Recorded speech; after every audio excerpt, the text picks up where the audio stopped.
இன்னைக்கு மேனேஜர் வந்து உங்க வீட்டு மொட்டை மாடி கூப்பிட்டுருக்கான். மேனேஜர் சார் எங்க வீட்டு மொட்டை மாடிக்கு வாங்க அப்படின்னு. எதுக்குடா உங்க வீட்டு மொட்டை மாடிக்கு என்னையாண்டா கூப்பிடுறேன்? நீங்க என்ன சொன்னீங்க வீட்டு மேல லோன் தருவீன்ட்டு. நீ கப்பல் படையில் வேலை பார்க்கறீல, உன் நீச்சல் தெரியுமா அப்படின்னு. ரைட்டு. நீ விமானப்படையில் வேலை பார்க்குற, உனக்கு பறக்க தெரியுமா? டாக்டர், நேற்று ராத்திரி மாவாட்டுற மாதிரி கனவு கண்டேன். சரி, அதுக்கு முன்னாடி உளுந்து ஊற போற மாதிரி கனவு கண்டேன். ஆவி இருக்கிறது நம்புறியாப்பா கந்தசாமி அப்படின்னு. நம்புறேன் சார். கண்டிப்பா ஆவி இல்லாட்டி எப்படி இட்லி வைக்க முடியும்? ஒருத்தன் 40,000 ரூபாய்க்கு 4 மைலை வாங்கி பிடிச்சிட்டு போனேன். காலையில் 7 மணிக்கு அந்த ஏரியாவே கூட்டிட்டாங்க. என்ன வினோதமான இருக்கே, என்னங்க 4 மைலோட போறீங்க?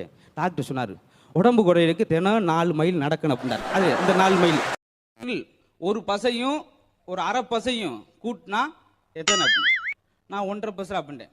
அது 1.5 பஸ்ஸும்ல 2.5 பஸ்ஸும்ல அது கவர்மெண்ட் பஸ் அப்படின்ட்டேன். அவங்க பஸ்ஸில் அவை கல்யாணமா முடிச்சு எப்படி போயிட்டு இருக்கும் வாழ்க்கை அப்படின்னு கேட்டு பாருங்க. சொல்லுவான் 4 வருஷம் ஆச்சு என்ன கத்துக்கிட்ட? புளிக்குழம்பு வைக்க கத்துக்கிட்டேன், ரசம் வைக்க கத்துக்கிட்டேன். உனக்கு எந்த மீன் மாப்ள? வறுத்த மீன் பிடிக்குமா, குழம்பு மீன் பிடிக்குமா? வறுத்த மீன் பிடிக்காது. ஏன்னா நம்ம வறுக்கும்போது வருத்தப்படும்ல. படிக்கும்போது உனக்கு தூக்கம் வந்தா என்ன செய்வ? சரி படிப்பு தான் வரல, தூக்கமாச்சு வருதுன்னு சொல்லி அசந்து தூங்குவேன் அப்படின்னு இருக்கான். அதான் நியாயமான. நீங்க இந்த படத்துல ஒரு பன்னி மேய்க்கிறீங்க, என் இமேஜ் கெட்டு போயிருங்க. நீங்க மேய்க்கலன்னா பன்னியோட இமேஜ் கெட்டு போயிடும். இப்போ எது உங்களுக்கு நல்லது நினைக்கிறீங்க? இது என்ன சொல்றோம்? எது ரெண்டையும் கண்ணு இங்கிலீஷ்ல ஐஸ். அப்ப இதுல வர்றது கண்ணின்னு சொல்றீங்க, ஐஸ் வாட்டர் தானே சொல்லணும். உங்களுக்கு அறிவோ அறிவு. எங்க வீட்டுக்காரர் காணாம போய் 10 நாள் ஆச்சு. இன்னைக்கு தான் போலீஸ் ஸ்டேஷன்ல ரிப்போர்ட் கொடுக்காம இருக்கேன். அப்படி பாதகத்தி மேலே 10 நாள் ஆகி போச்சுன்னா இன்னைக்கு போய் இதுக்கு ரிப்போர்ட் கொடுக்குற. இன்னைக்கு தான் அவருக்கு சம்பள நாள். அன்னைக்கு ஒரு ஆள் சொன்னார், என் நாய்க்குட்டி ஒன்று காணாம போச்சுங்க அப்படின்னு. பேப்பர்ல விளம்பரம் கொடுக்க வேண்டியானா? ஏன் நாய்க்கு படிக்க தெரியாதுல்ல, விளம்பரத்தை கொடுத்து என்ன செய்யும்?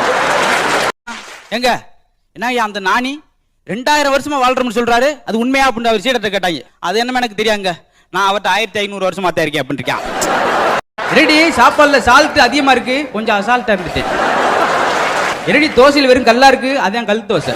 இந்தா 2 1 ரூபா காயினை கொடுத்து 1 ரூபாய்க்கு சீரகம் 1 ரூபாய்க்கு மிளகு வாங்கிட்டு வாங்க அப்படின்னு ஒரு கடைக்கு போனா. போயிட்டு குடுக்குன்னு ஓடி அந்த 1.5 கிலோமீட்டர் அது கடை. அங்க இருந்து திரும்பி வந்து, அம்மா எந்த 1 ரூபாய்க்கு மிளகு வாங்க, எந்த 1 ரூபாய்க்கு சீரகத்தை வாங்க அப்படின்னா. எதுக்கு வாங்கினாலும் கொடுப்பாங்க. நம்ம நீ கப்பல் படையில் வேலை பார்க்கறீல, உன் நீச்சல் தெரியுமா அப்படின்னு. ரைட்டு. நீ விமானப்படையில் வேலை பார்க்குற, உனக்கு பறக்க தெரியுமா? அதுக்கு ஒரு ஆள் போய் கேட்டார், டாக்டர் எனக்கு ஒரு குழப்பமா இருக்கு, சின்ன வயசுல சக்கரை வந்துருச்சு எனக்கு. சக்கரை எப்படி டாக்டர் வருது?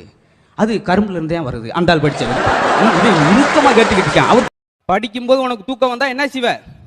சரி படிப்பு தான் வரல, தூக்கமாச்சு வருதுன்னு சொல்லி அசந்து தூங்குவேன் அப்படின்னு இருக்கான். அதான் நியாயமான. வாத்தியார் அட்டெண்டன்ஸ் எடுக்கிறார். சுரேஷ் வல்ல சார், குமார் வல்ல சார், கந்தசாமி வல்ல சார், மடப்பையில் வராங்க எந்திரிச்சு செல்லுங்கடா அப்படின்னு இருக்காரு. அவங்க முடிச்சிருக்காங்க, என்ன வரல எப்படி எந்திரிச்சிருப்பாங்க? என்கிட்ட ஒருத்தர் வந்து அவன் செல்போனை காமிச்சான், 60,000 ரூபா போன். என்ன அவ்வளோ புது போனா இருக்கு? ஆமாம், ஓட்டப்பந்தயத்தில் கிடைச்சி. ரன்னிங் ரேஸ்ல இவ்வளவு வரை போன் தராங்களா? யாராரு ஓடுனீங்க? நானும் போலீஸ்காரன் கிடக்காரு.